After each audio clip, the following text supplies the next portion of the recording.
Subukan lang natin kung effective yung sinasabi doon na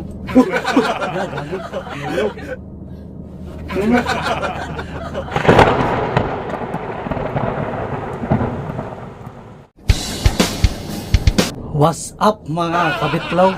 For today's video mga kabitlog ay panibagong video, panibagong vlog na naman ang inyong mapapanood sa Kabitlog TV. Tapos maraming salamat sa sumuporta sa aking first video upload na outfit check na mayroon na siyang 500 views at 30 followers kung nag-follow sa ating Facebook page. Siyempre, maraming salamat din sa mga nag-comment, nag-like, nag-share. Sana po ay lalo pa nyong suportahan ang Bitlog TV na magbibigay ng tawa sa inyong mga labi at mga kasiyahan na walang kwenta.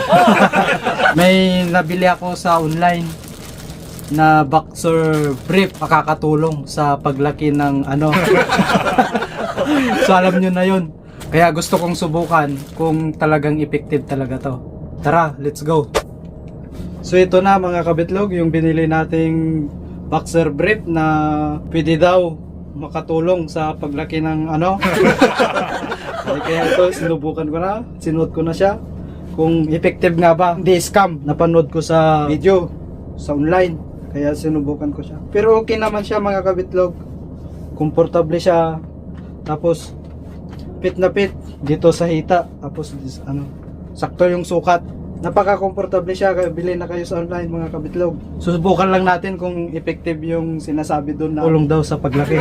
Kita nyo, outfit check. Diba? Ang ganda no?